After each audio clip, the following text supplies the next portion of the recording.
بے شک ایمان والے کامیاب ہو گئے جو نماز میں عجز و نیاز کرتے ہیں اور جو بیہودہ باتوں سے منہ موڑے رہتے ہیں اور جو زکوٰۃ ادا کرتے ہیں اور جو اپنی شرم گاہوں کی حفاظت کرتے ہیں مگر اپنی بیویوں سے یا کنیزوں سے جو ان کی ملک ہوتی ہیں کہ ان سے تعلق قائم کرنے میں انہیں ملامت نہیں،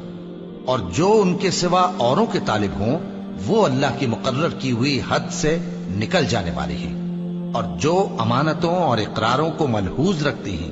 اور جو نمازوں کی پابندی کرتے ہیں یہی لوگ میراث حاصل کرنے والے ہیں، یعنی جنت الفردوس کے وارث بنیں گے، وہ اس میں ہمیشہ رہیں گے۔ اور ہم نے انسان کو مٹی کے خلاصے سے پیدا کیا ہے، پھر اس کو ایک مضبوط اور محفوظ جگہ میں نطفہ بنا کر رکھا، پھر ہم نے نطفے کا لوتھڑا بنایا، پھر لوتھڑے کی بوٹی بنائی، پھر بوٹی کی ہڈیاں بنائیں، پھر ہڈیوں پر گوشت پوست چڑھایا، پھر اس کو نئی صورت میں بنا دیا۔ سو بڑا برکت والا ہے اللہ جو سب سے اچھا بنانے والا ہے۔ پھر اس کے بعد تم مر جاتے ہو،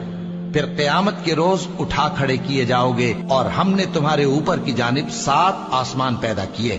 اور ہم خلقت سے غافل نہیں ہیں۔ اور ہم ہی نے آسمان سے ایک اندازے کے ساتھ پانی برسایا، پھر اس کو زمین میں ٹھہرا دیا، اور ہم اس کے نابود کر دینے پر بھی قادر ہیں۔ پھر ہم نے اس سے تمہارے لیے کھجوروں اور انگوروں کے باغ بنائے، ان میں تمہارے لیے بہت سے میوے ہوتے ہیں اور ان میں سے تم کھاتے ہو۔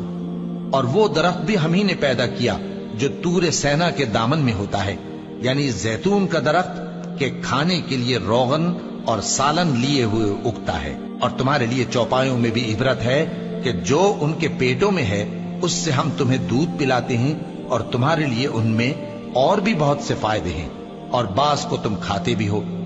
اور ان پر اور کشتیوں پر تم سواری بھی کرتے ہو۔ اور ہم نے نوح کو ان کی قوم کی طرف بھیجا تو انہوں نے ان سے کہا کہ اے قوم،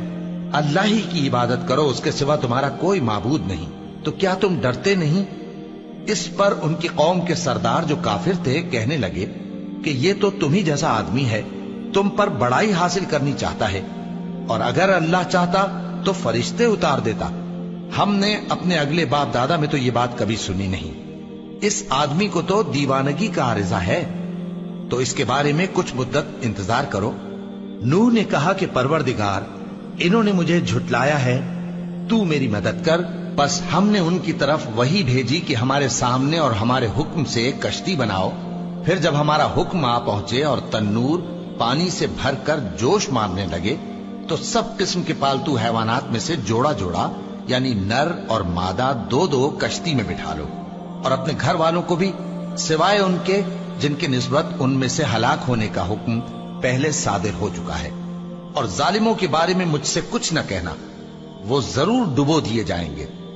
بس جب تم اور تمہارے ساتھی کشتی میں بیٹھ جاؤ تو اللہ کا شکر کرنا اور کہنا کہ سب تعریف اللہ ہی کے لیے ہے جس نے ہم کو ظالم لوگوں سے نجات بخشی، اور یہ بھی دعا کرنا کہ اے پروردگار،